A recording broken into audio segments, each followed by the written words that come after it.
Well, good day, everyone. Good day, everyone, and thank you for joining us. My name is Michael Gutierrez, and I'm your host today. I am currently the Director of Library Operations and Access Services at Minnesota State Mankato, where in the great state of Minnesota, we are celebrating Prince's birthday. I'm also the incoming convener of the Digital Badges Interest Group, and I'm really excited about getting about today's presentation. So let's get started. Just a couple of things, housekeeping concerns or remarks. I just want to briefly introduce the ACRL Digital Interest Group leadership team. I've already introduced myself. Emily Reland here is our past convener, and Wendy Pothor unfortunately can't join us today because she has a previous commitment, but she is our current convener. Emily will be moderating today's chat, and if you have any questions, please give those to her or type them in the chat window or send them to her directly. We have about 30-minute presentation today, and there will be time at the end for the presentation for questions. A live transcript and closed captioning are available for this session, so please select the CC button at the bottom of the screen of the Zoom window for these options. As I mentioned before, this session is being recorded and we will be available at our ACR YouTube channel and our Digital Badges Interest Group LibGuide. I wanted to also mention the LibGuide that we have and our ALA Connect community.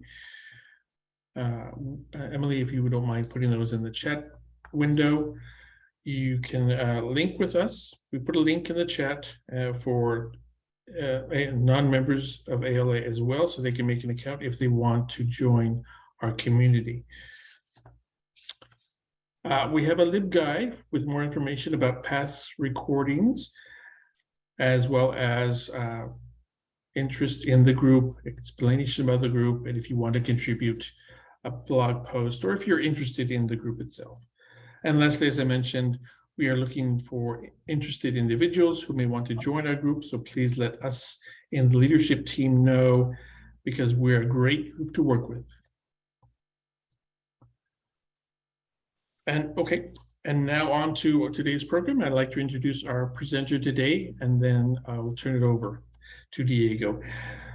Diego Mendez Carbajo is the current Senior Economic Education Specialist at the Federal Reserve Bank of St. Louis. Before joining the Federal Reserve Bank, he taught economics at Illinois Wesleyan University for 19 years. His current responsibilities include regularly facilitating workshops on active learning with data. In 2017, Diego received the Abegin Keller Technology Award from the National Association of Economic Educators for his work promoting the use of technology to improve the delivery of programs in economic education. He's also recently authored an article called Micro-Credentials and Economic Data Literacy for ACRL's Keeping Up With series. With that being said, I will turn it over to Diego. Thank you, Michael. Thank you, Emily, and thank you, Wendy, not present, for the opportunity to present in this to this group. It's a privilege and an honor to talk to library professionals about this micro-credentialing program that we launched. So I'm going to share my slides and go live in presentation mode. There we are. So what I want to talk about today is these micro-credentials in economic data literacy and FRED. This is a professional development batch for librarians that we launched in December of 2021. As Michael introduced me, I have a background, I'm an economist, I have a background in education, and I work as part of the Research Information Services team at the Federal Reserve Bank of St. Louis, bridging FRED and economic education. Before I say anything else, of course, whatever I say today is strictly my opinion and does not represent the official views of the Federal Open Market Committee, the Federal Reserve System, or the Federal Reserve Bank of St. Louis. So why economic data and why the Federal Reserve Bank of St. Louis? FRED, Federal Reserve Economic Data, is a data aggregator with over 800,000 time series from over 100 sources that include governments, trade organizations, and private organizations. FRED is hosted by the Research Division at the Federal Reserve Bank of St. Louis. You might have heard about it if you work on economic data. And FRED is widely popular because it enables users to find, download, graph, map, and understand economic and financial data. You can visualize data in line graphs or scatter plots or pie charts. You can also you can visualize the geographical distribution of data by creating maps of data. Data on FRED are available across many platforms, including FRED website that you just saw, an API, an Excel add-in, and a mobile app. There are also third-party modules to use FRED data in statistical software and programming languages, which allow researchers to have quick access to all the data in FRED.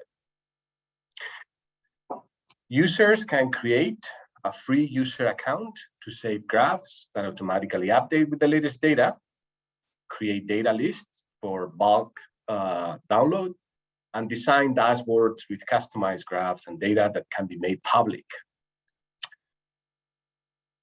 FRED is featured in economics textbooks, is used by journalists, and relied upon by millions of people across the world as a free, trusted data source. Over 1/3 of FRED users come from outside of the US. As of last year, we had 7.8 million website users, generating 15.6 million sessions in 2020. 33% of users engage with the FRED graph, demonstrating a desire to understand the data and engage with it.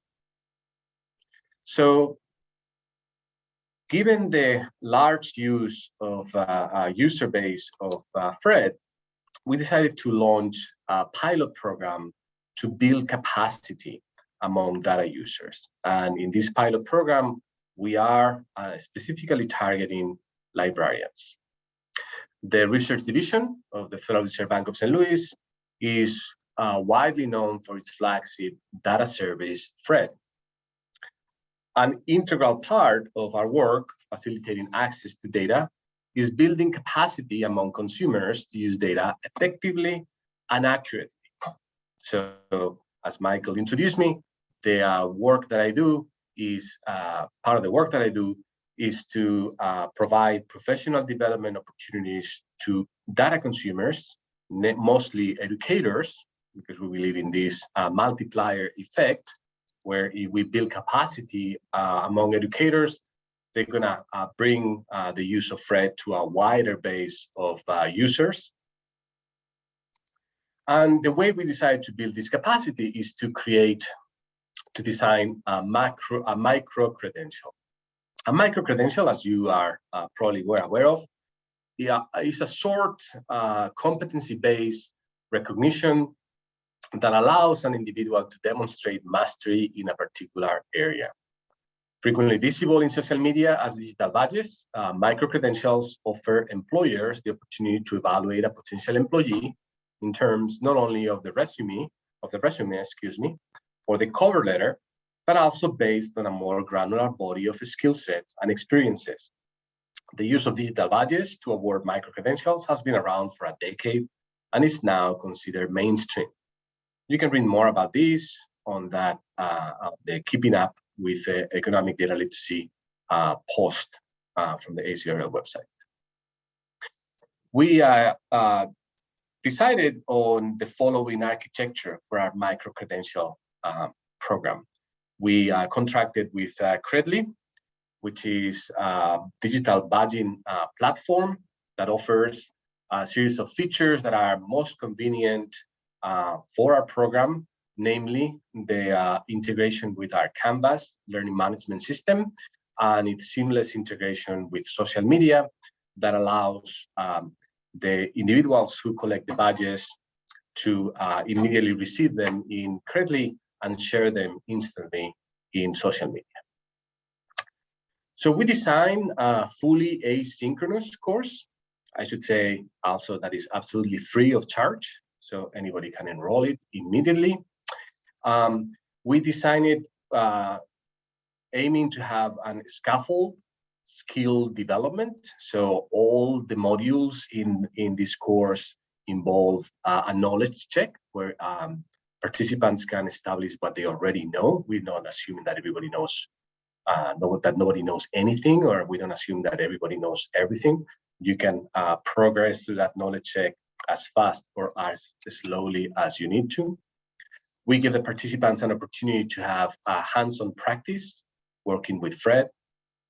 And to assess competency, we present two problem-solving scenarios and a transfer activity where the participants get to apply the skills that they develop in the module in using data from a source other than Fred.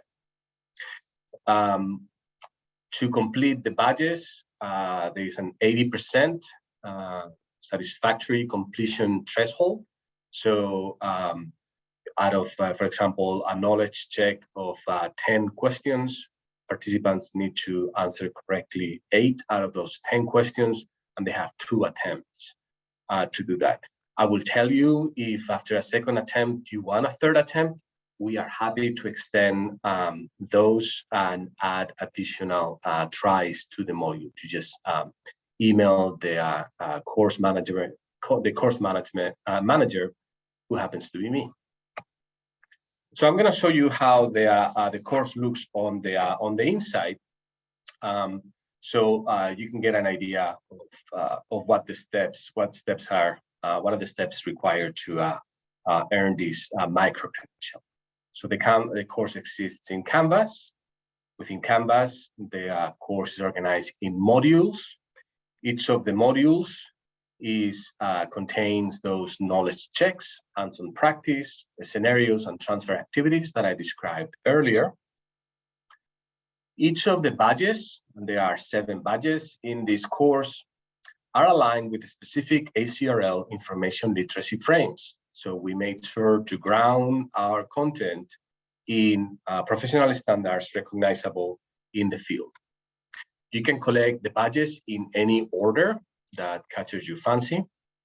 When you collect the 7 individual badges in the course, you immediately receive the micro-credential on data literacy for librarians. All this process is seamlessly integrated. So as you complete the Canvas work at your own pace, Credly will immediately issue the badge to your account. So this is an example of one of the badges that is visible in Credly. We have the competency defined.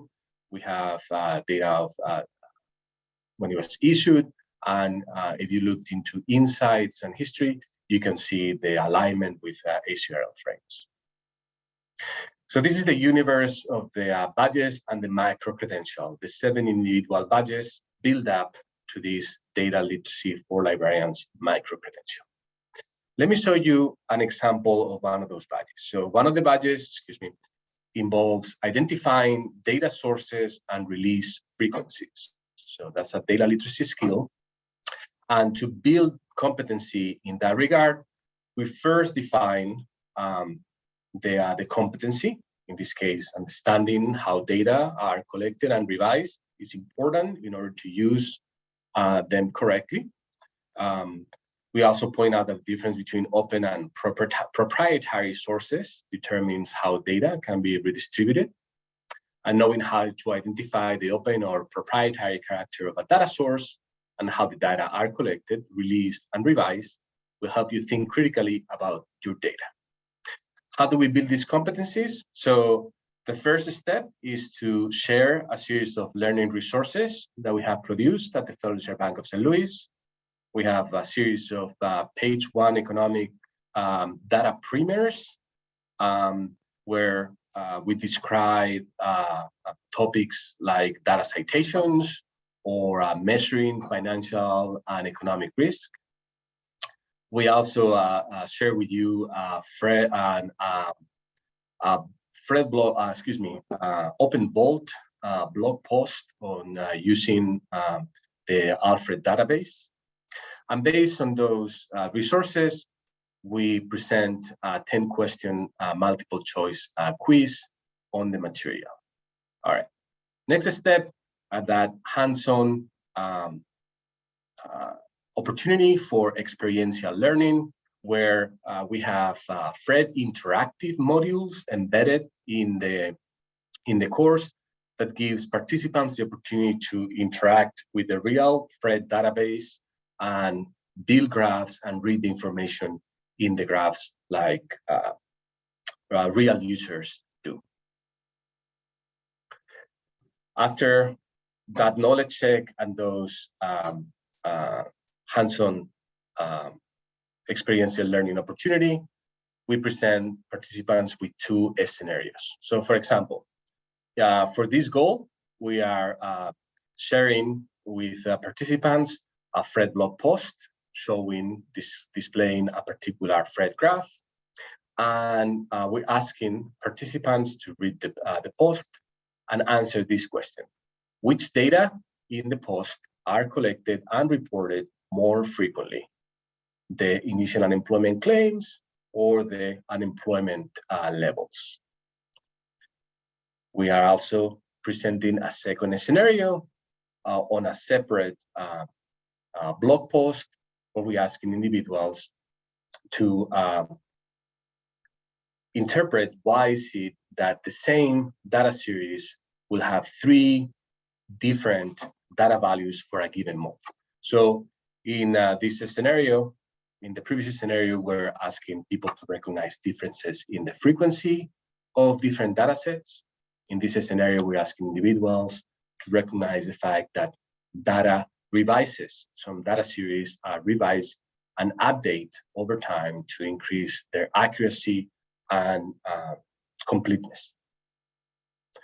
The second scenario that participants encounter is this one where they recognize the difference between open and proprietary sources in FRED, as well as the difference between series that series that are extended and are adding additional observations over time, and those that are not updated. So once those scenarios have been completed and those skills have recognition skills have been developed, we present participants with that opportunity to transfer their knowledge of data built on FRED resources to data scenario outside of FRED. In this case, the American Trends panel webpage from the Pew Research Center. And we're asking participants to identify the proprietary or open nature of the source, as well as the release frequency of those data. By doing that, completing that module, the participant immediately receives this credit badge related to identifying data sources and release frequency. So I want to share with you some of the metrics that we have so far. Since the program was launched in December of 2021, we have north of 720 registrations, more than 552 of those people enrolling in the Canvas course, and we have north of 174 active participants, of which 139 and more have completed modules. I was just checking this morning. We have awarded 693 badges. These figures are a bit out of date because they change on a daily basis. So out of those 693 badges, where are they coming from? Most of our participants come from the educational space. They also come from commercial organizations, or at least sign up with Gmail or Yahoo or other commercial emails.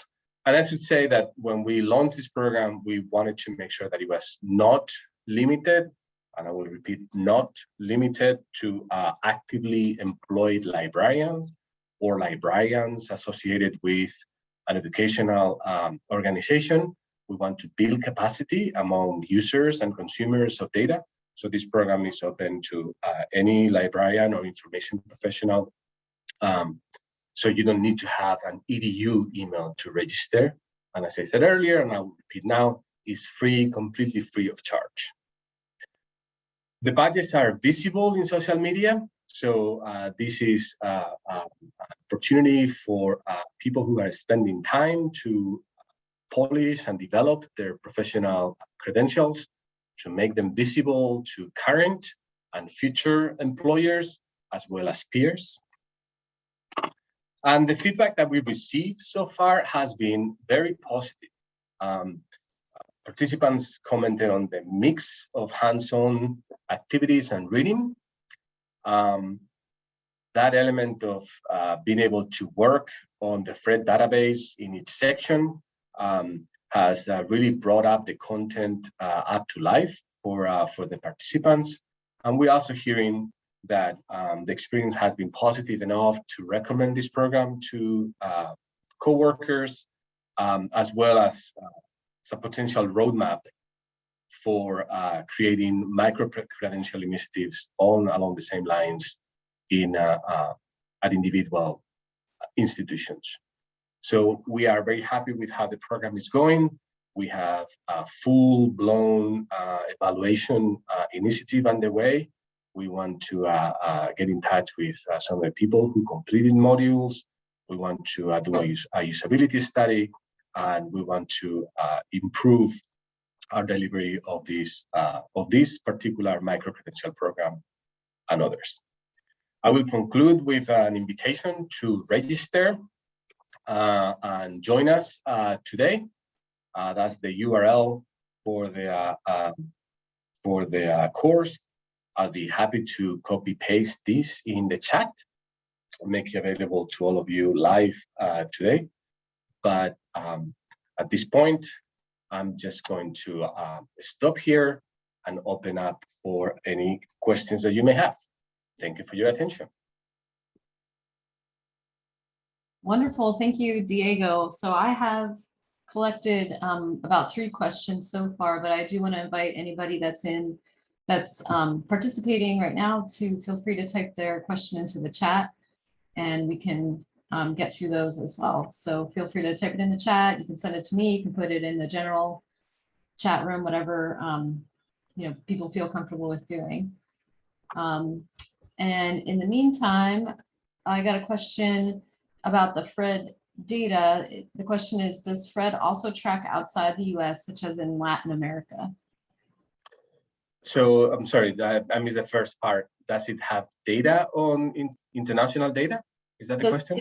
The question was, does FRED also track data outside the US, such as Latin America? Yeah, I wasn't thinking in terms of tracking data. So FRED is a data aggregator. We have, out of those 100+ sources that we have in FRED, 3 of them are the IMF, the World Bank, and the OECD. So those organizations, by their very nature, collect and aggregate data, international data for countries around the world. So yes, we do have data on Latin American countries. Okay, great. The next question was, I know you did say this was free and you don't need to be employed or have a .edu, but the question was, what happens if you don't have access to Canvas? So maybe if you could talk a little bit about how that part works. Oh, yes. Thank you for, I really appreciate that question, because this is potentially a source of confusion if your educational institution has access to Canvas. This course requires registration in our own instance of Canvas. So if your school doesn't have Canvas, that's fine, because you're going to be registering in our own Federal Bank of St. Louis instance of Canvas. If your school has Canvas, you won't be able to access this micro-credential through your Canvas instance. You have to create a registration in our own. Got it. Okay, yeah, that could be a little confusing. So I have Canvas where I am. I would need to make like a different Canvas account with your institution. Got it. Okay, glad we cleared that up. The next question. I'm sorry. I see a couple of questions in the chat. When I got a shout out from Phoebe. Thank you. So one of the questions about, do you have data literacy micro-credentials for college students that librarians can help promote and share to students? That's certainly a step that we're interested in taking, and we want to make sure that we work with professionals who can tell us what those skills are. So we want to create opportunities for students to learn about FRED in a way that will be visible to their instructors and will be visible to future employers. We have resources to get hands-on experience with FRED through FRED Interactives. Those modules that I mentioned briefly earlier are available to anybody who is an educator through our Econ Lowdown online platform for instructional resources. I'll be happy to talk about that some other time. So I guess you can look at it in two different ways. You can assign FRED activities to your students through our online platform, econlowdown.org. Or if there is an interest in developing specific competencies related to data literacy among college students, I'll be more than happy to engage in that conversation and work with professionals like you in developing those. So please, Jan, reach out and let's figure out how to get that going. We also have a question from Michael about building capacity. Are we aiming for a certain goal per year or overall? We are interested in developing a satisfactory and successful experience for those who are interested. We don't assume that everybody in the field will care about data literacy or specifically economic data literacy. But for those who find that as part of their daily jobs, we want to make sure that if they come to FRED to look for their data, we can help them make the most out of their time in FRED. So that's partly what we're trying to assess with this program, is how effective we are building that capacity among users. Excellent. There was another question that came in earlier, which was just how many badges are there? I think you may have said, maybe it came after the question, but maybe if you could just repeat that, 10? 7. Oh, 7, sorry. I had a window in front of your hands. I thought it was 10. 7 individual badges. Okay. And just to reiterate, you said you can earn them in any order. You don't have to, go in any specific, yeah. I don't want to speak off the top of my head, but I think the most popular one is the first one, that is saving and sharing graphs. The ability to create a graph, a data visualization that then you can embed into a presentation, or you can email, or you can embed into a blog post. But that's only because I think it's the first one that everybody encounters. But we have badges on using data ethically. We have badges on acting on data, identifying sources and frequencies, understanding data creation. So we try to build those badges. We try to align those badges with the expected competencies of business and economic data users. How many people have earned the full micro-credential so far? I wish I could tell you with precision, and with a lack of precision, I am not gonna venture a number that will likely be wrong. But last time I checked, I think we were close to 100.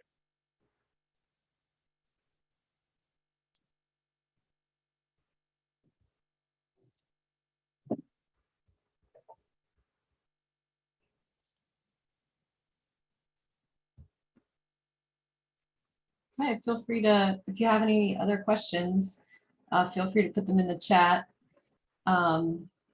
Those were the ones that I had collected from earlier while you were presenting, and I think we got through all of them in the chat that came in after. But feel free, if you have any other questions, to put them in the chat now, or remind me if I missed your question somehow. Diego, this is Michael. I have another question. Other than librarians, who are you presenting these workshops to? Is it people in the business field, people, nonprofit? Who are you also presenting these workshops to? So yes, and yes. Okay. Just last week, we were at the Committee on Teaching and Research on Economic Education annual conference. It's a committee of the American Economic Association.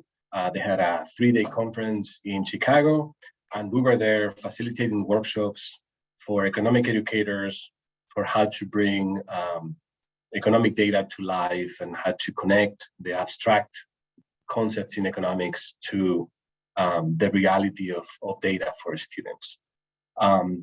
In that case, we're highlighting, since we have 800,000 plus series in FRED, we're highlighting data sets that spoke to diversity, equity, and inclusion topics. We have a whole series of those highlighted in our online learning platform, econlowdown.org. So an extension of that is working with social services organizations who also use data to make points about their services. So we basically are here to facilitate the work of anybody and everybody who uses economic data in their work.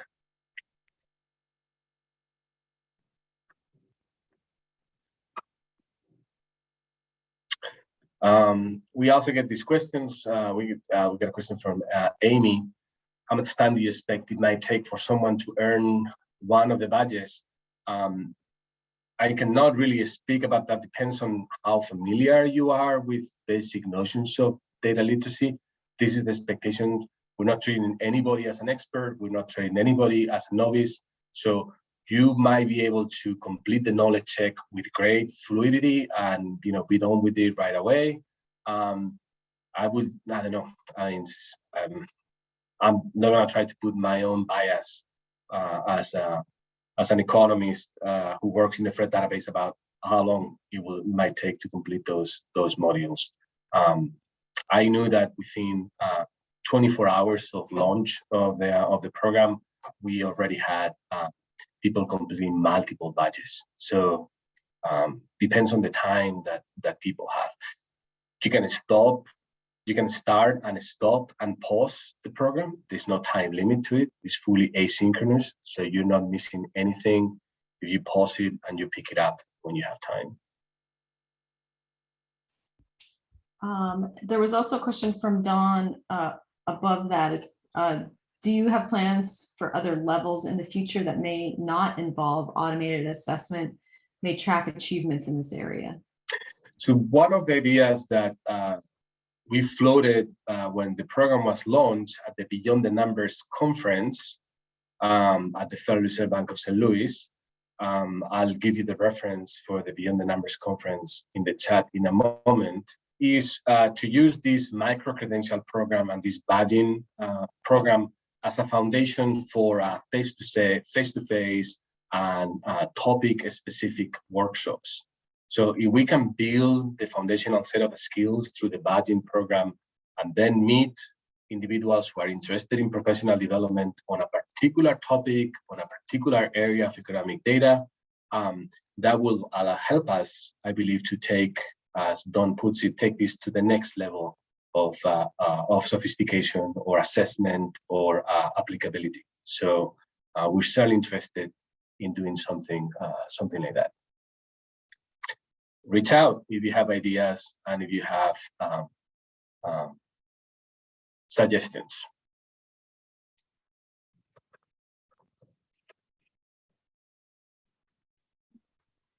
Okay, and then you got another one from Michael. Is Fred only available at the Federal Reserve Bank at St. Louis? Are there plans to model this program at other FRBs?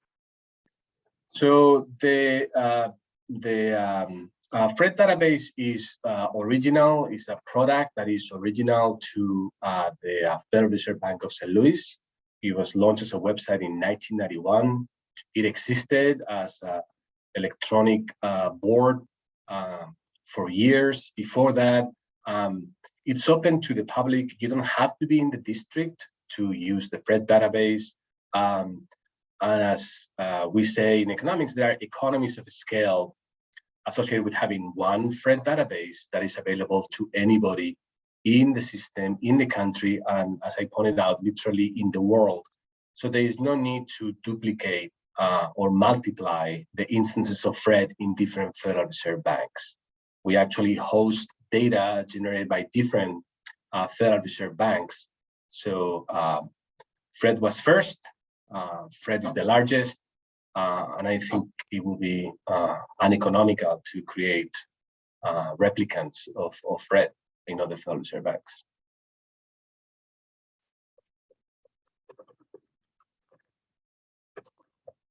Oops, sorry, I was muted.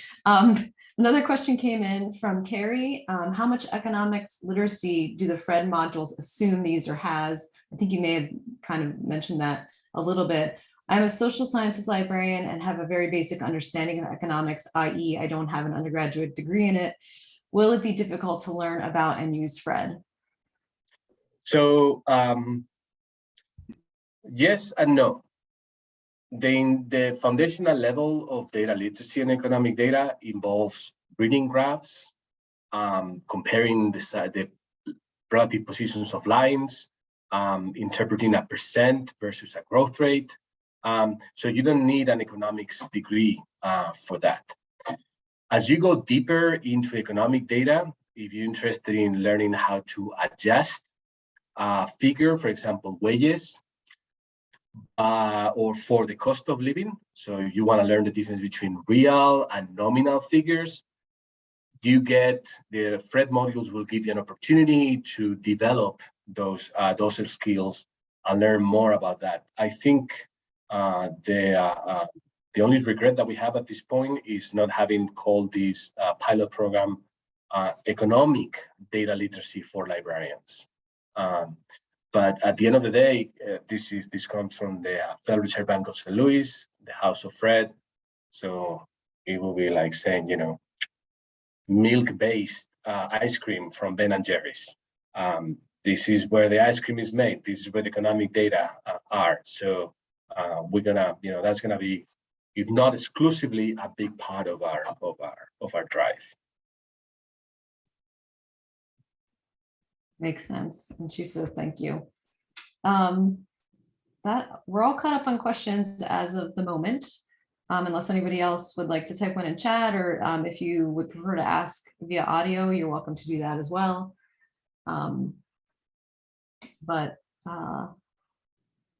Yeah, if you have any more, now's your time.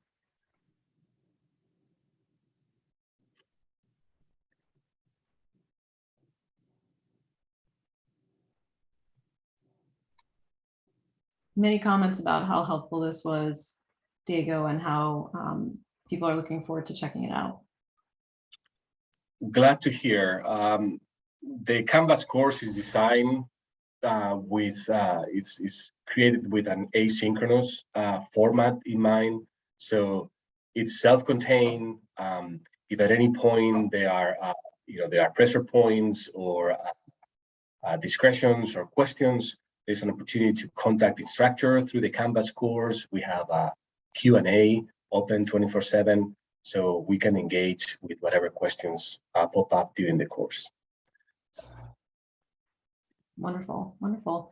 Well, we don't have any more questions, just a number of comments rolling in about how this is good stuff and inspiring and informative, all that kind of thing. So that's great to hear. And I'm going to turn it over to Michael, who's just going to do a quick wrap up. And I'll just remind folks that this is recorded and we will be posting it on the ACRL YouTube channel and our LibGuide that we have for this group. So I'm going to turn it back over to Michael. Thank you, Emily. Trying to get here. All right.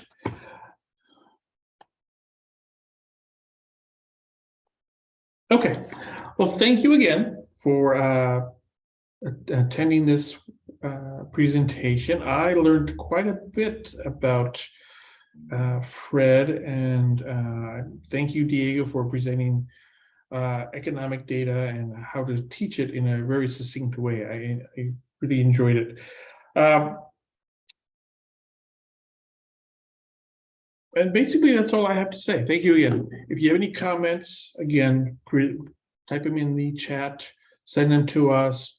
Any other additions you might want to provide us or comments, send it to the Digital Badge Interest Group leadership team.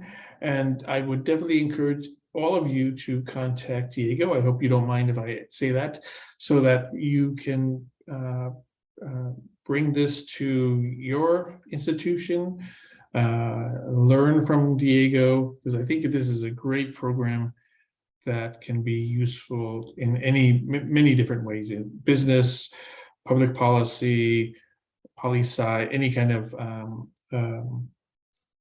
area. So again, thank you all for attending. Look forward to maybe having a winter program, a summer program, a fall program. We will see what we plan ahead. As again, myself, Wendy, and Emily will try to see what we plan for the future. Again, thank you, Diego. Your presentation was great. And for the rest of you, have a wonderful day, and don't forget to celebrate Prince's birthday as of today. Thank you, everybody. Goodbye. Have a good one.